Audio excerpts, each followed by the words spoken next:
First of all Anand sir आपसे जानना चाहेंगे कैसे शुरुआत हुई एक बार फिर 6 साल बाद इस गाने को रिक्रिएट करना एज अ वो उस विजुअल के साथ में खुद को उसमें ढालना कितना चैलेंजिंग था आपके लिए और क्या कुछ कहना। पहले तो आदाब, नमस्कार, सत श्री अकाल। जो आपका पहला सवाल है वो क्या होता है, जब तकदीर साथ देती है ना क्रिएटिव आदमी का, तो कोई ना कोई नेटवर्क बना देती है, रास्ता बन जाता है, लोग मदद करने लगते हैं। मैं दिल्ली से 1995 में आया था और बीइंग आनंद, मैं टीनू आनंद जी के साथ कोई ऐसा एक लिंक बना के, आनंद एक बिरादरी होती है, किसी लिंक से मैं वहाँ उनके पास पहुँच गया। एंड हमारे एक दोस्त थे सुंदर दीपक, उन्होंने उनसे मिलवाया और उन्होंने टीनू जी को बताया कि लड़का दिल्ली से आया। मैं पहली बार आया था 1995 में अगस्त में। तो मैं इसको टीनू जी कुछ गाने सुनवाना चाहता हूँ आपको। तो उन्होंने बोला गाने तो सुनवाएंगे लेकिन क्या करना क्या चाहता है। कहता है इसको सिंगर बनना है। तो वो जो मेरे अंदर तड़प थी, स्कूल में कॉलेजेस में गाता था, महफिलें होती थी, लोगों के दिल जीत लेते थे और एक खुशी मिलती थी जब सामने रिसीविंग एंड पे लोग खुश होते हैं ना, तो बड़ा दिल खुश होता है। ऐसा लगता है कुदरत ने कुछ देन दी है हमें जो हमने आगे दे दी। वही लेके मैं जब बॉम्बे आया तो मैंने टीनू आनंद जी को रात को 9 बजे हमारी मुलाकात शुरू हुई, मीटिंग शुरू हुई और उन्होंने कहा ठीक है बेटा, माहौल बना हुआ है, गाने सुना दो जो जो तुम्हारे पास हैं। तो मेरे पास 20-22 गाने उस टाइम मैं लेके गया था।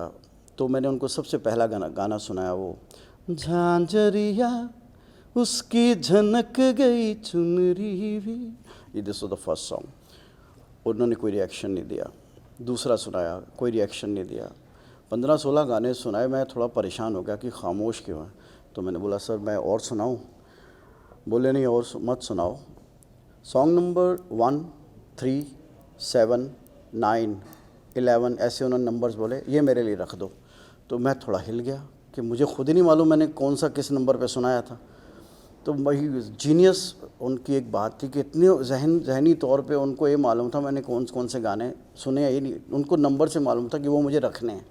फिर मैंने उनको बोला सर मैं सारे दोबारा सुना देता हूँ। And that was the beginning of journey. उन्होंने 6 गाने मेरे सिलेक्ट कर लिए और उन्होंने मुझे प्रॉमिस किया कि फिल्म मेजर साहब बना रहा हूँ मैं अमिताभ बच्चन के साथ। अमिताभ बच्चन, अजय देवगन। ABCL की पहली फिल्म है, Amitabh Bachchan private limited films की पहली फिल्म है। मैं कोई प्रॉमिस नहीं कर सकता। गाने अमित जी सुनेंगे और उनको गाने समझ आएंगे तो देन विल प्रोसीड।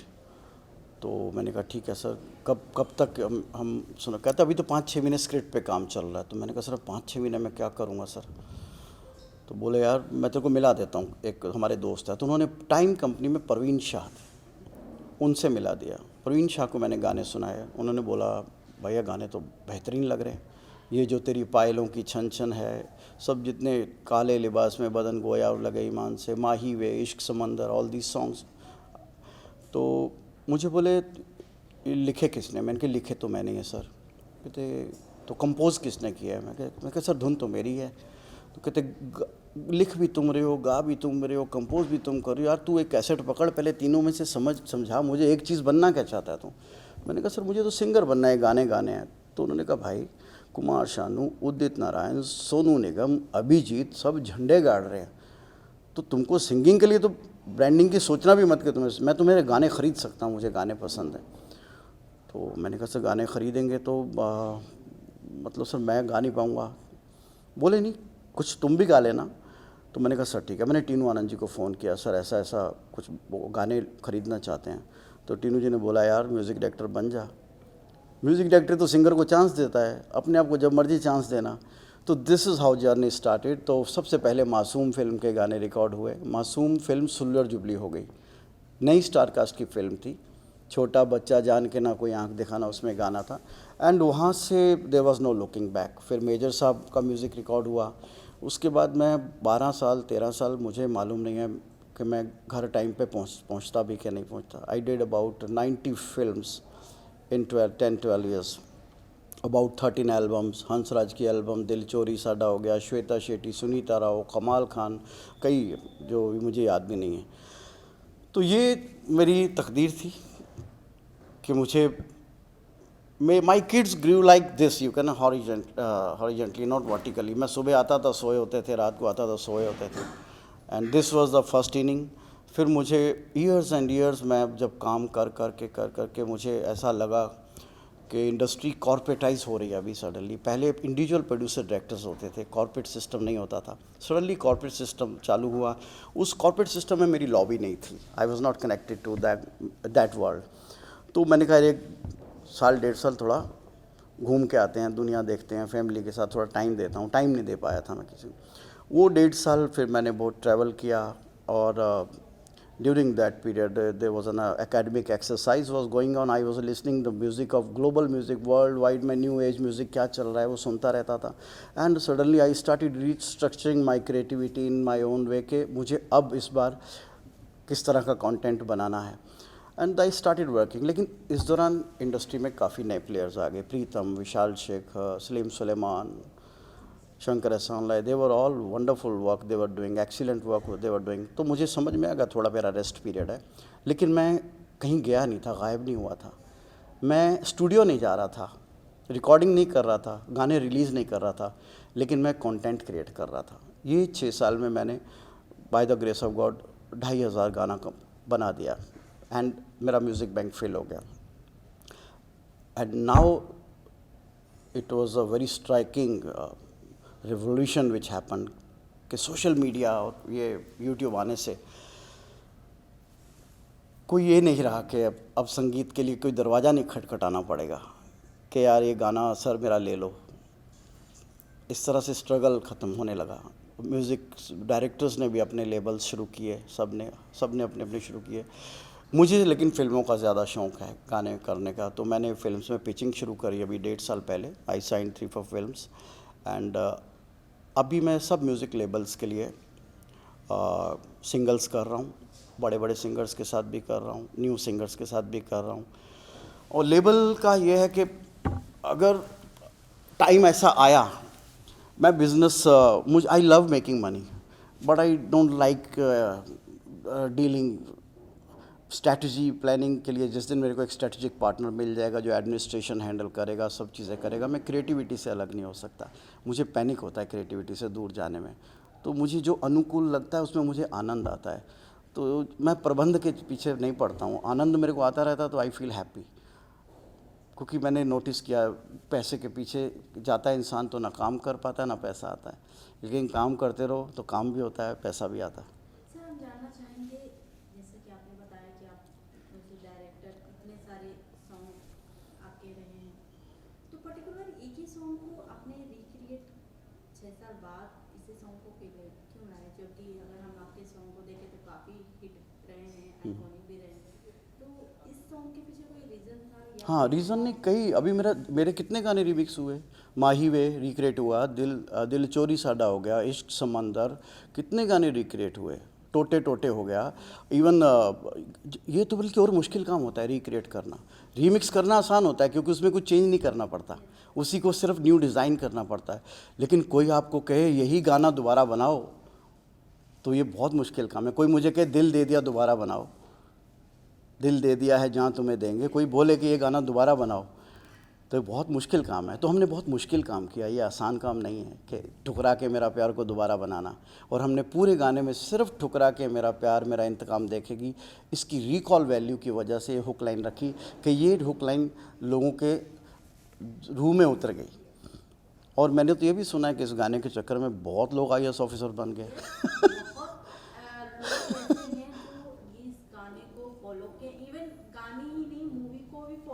क्योंकि जो इस फिल्म में दिखाए गए हैं और जो इस गाने को जिस तरह से पेश किया गया है लोगों के सामने, लोग उसे फील करते हैं और एक्चुअल लाइफ में ये होता है। हाँ, दिस इज द रियलिटी। बिल्कुल। आपने सुना नहीं इसका जो पहला शेर क्या है, कामयाब होने के बाद लड़का बोलता क्या है कि सुर्खियों में देख मेरा नाम आ गया, तेरा बेवफा होना भी मेरे काम आ गया। तो इतनी सी लाइन हमने बिगिनिंग में इसलिए रखी कि आगे का गाना सुनने की तड़प हो। अगर हम ये लाइन बिगिनिंग में नहीं रखते, और ये नई लाइन है, फिर हमने आगे भी जितना लिखा ज़ख्म खाए तुझसे पर मुझे रोना नहीं, जा जहाँ जाना है मुझे कुछ होना नहीं, तस्वीरें तेरी फेंक दी जला के आग भी सेक ली, इस आग में अब दर्द का पैगाम देखेगी। ये पूरा ओरिजिनल है। फिर हमने हुक लाए, ठुकरा के मेरा प्यार मेरा इंतकाम देखे। तो इतना 30 सेकंड का भी नहीं, 20 सेकंड का पार्ट है वो, लेकिन उसको जस्टिफाई करने के लिए काफ़ी चीज़ें क्रिएट करनी पड़ी। तो I am very happy the way it has come out. God is great. जब भी मैं गड़बड़ करता हूँ ठीक हो जाता है। सर रिस्पॉन्स कैसा आ रहा है हम जानना चाहेंगे। बहुत अच्छा रिस्पांस आ रहा है। मैं अभी जब से गाना 5 घंटे पहले से लॉन्च हुआ है, दोस्त लोगों के फ़ोन आ रहे हैं, इवन कंपनी ने भी कॉन्ग्रेचुलेट किया। तो मुझे ये लग रहा है कि क्योंकि ये ऑलरेडी हवा में है चीज़, अब वो जो भी इस गाने का पहला जो नाम है, जैसे गदर 1 के फील की वजह से गदर 2 में लोग एंटर किए, अब गदर 2 में एंटर किए जम गई, तो वो भी उसी लेवल पे जा रही है। तो अगर लोगों को ये भी लगा कि यार ये पहले गाने जैसा तेवर एटीट्यूड इस गाने में भी है, तो ज़रूर ये गाना कामयाब होगा और मुझे यकीन है होगा। सर बाकी की हम अगर बात करें आपके सॉन्ग जो काफ़ी हिट रहे हैं, तो कभी फ्यूचर में ऐसा प्लान है कि उन सारे सॉन्ग को भी हम एक नई क्रिएट करके लोगों के सामने रखें। 100%। जब होता क्या, राइट्स म्यूज़िक कंपनीज़ के पास होते हैं। हम लोग आउटरेट गाना सेल कर देते थे पहले, और म्यूज़िक जब फिल्म का म्यूज़िक बनता है तो म्यूज़िक डायरेक्टर गाना देने के बाद उसका हक ख़त्म हो जाता है गाने पे। फिर जब उन कंपनी खुद बोलती है कि हमें ये गाना रिक्रिएट करना है, मेरे पास तो रिक्रिएट करने के लिए कई बार ये गाने आते हैं, मैं बोलता हूँ सर मैं एक ओरिजिनल देता हूँ, अगर अच्छा नहीं लगेगा तो अब रिक्रिएट वाला रख लेना। एंड बाई चांस हमेशा ही ऐसा हुआ कि उन्होंने रिक्रिएट वाला नहीं रखा, ओरिजिनल ही रखा।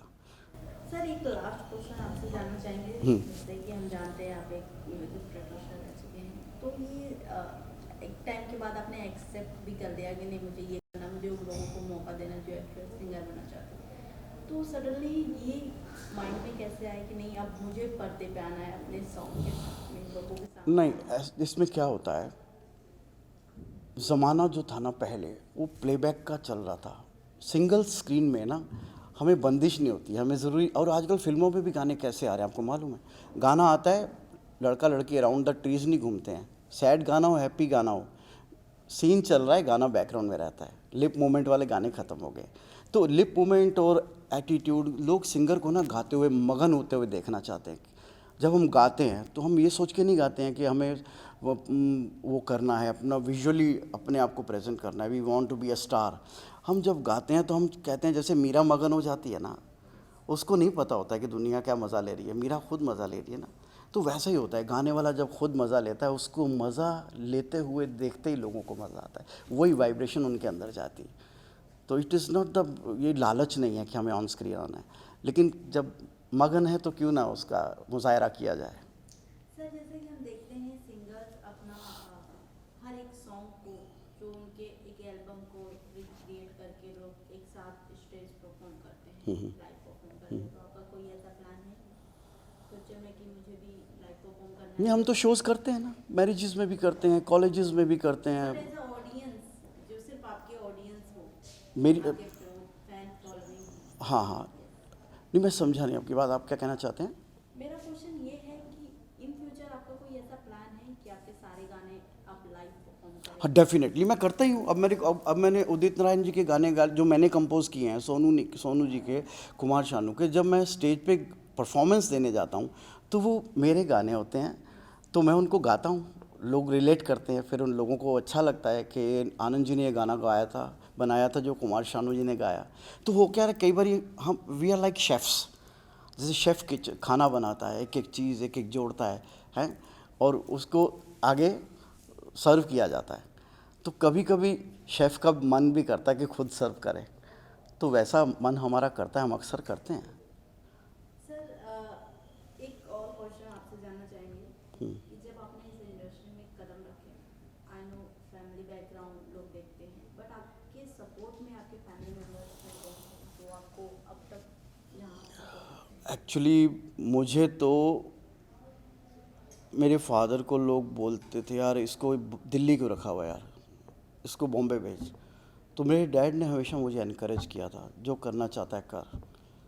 हालांकि हमारी ज्वेलरी की शॉप थी, मैं शॉप पे भी बैठता था, लेकिन शॉप पे भी मैं गाने ही लिखता रहता था, क्योंकि ज्वेलरी की शॉप में कराने की तरह भीड़ नहीं होती, सारा दिन कस्टमर ही लगे रहते हैं, 4-5 कस्टमर आते हैं, वो बाकी का पीरियड खाली होता है, उसमें मैं अपनी एकेडमिक एक्सरसाइज करता रहता था। और मैंने ख्वाब में भी नहीं सोचा था कि जो मैं 81 से लेके मैं लिख रहा हूँ, गा रहा हूँ, मैंने ख्वाब में नहीं सोचा था मुझे बॉम्बे जाना है। अब मुझे महसूस होता है कि किया हुआ काम कभी वेस्ट नहीं जाता। अब सूरदास, कालिदास, तुलसीदास, कबीरदास ये दोहे लिखते थे ना, इन्होंने ये सोच के नहीं लिखे थे कि कब बिकेंगे, कब पब्लिश होंगे। दोहे लिखना उनका काम था, वैसे ही मेरा गाना लिखना काम था, गाने गाना काम था। And suddenly when fun became profession, तो उस टाइम मेरे पास कंटेंट बहुत इकट्ठा हो गया था। तो ये कंटेंट जब म्यूज़िक बैंक बन जाता है, आपके पास कंटेंट का सप्लाई आपके पास होती है, तो डिमांड क्रिएट हो ही जाती है। तो ये एक फार्मूला है, बड़ा सिंपल फार्मूला है। लास्टली क्या कहना चाहेंगे? लास्टली मैं ये कहना चाहूँगा कि ये जो शब्द होता है ना, राइटिंग, यही सब कुछ होती है। कैसे? सबसे पहले ये शब्द होता है, गीता शब्द, कुरान शब्द, बाइबल शब्द, रामायण शब्द, सब शब्द है। शब्द अगर नहीं होते तो हम कुछ बोल नहीं पाते, हम गाने लिख नहीं पाते। आज ट्यून्स मिल जाती हैं, यूट्यूब से आइडिया मिल जाता है, अरेंजमेंट का आइडिया मिल जाता है, ऐसा बीट होना चाहिए, उसको रिपीट भी किया जा सकता है, लेकिन शब्द रिपीट नहीं होते, उनको हर बार थॉट ले लाना पड़ता है। तो मैं इंडस्ट्री से एक गुजारिश भी करूँगा आज इस इंटरव्यू के ज़रिए कि राइटर को पैसा देंगे ना तो वो दीवाना कर देगा। सबसे ज़्यादा कदर राइटर की होनी चाहिए।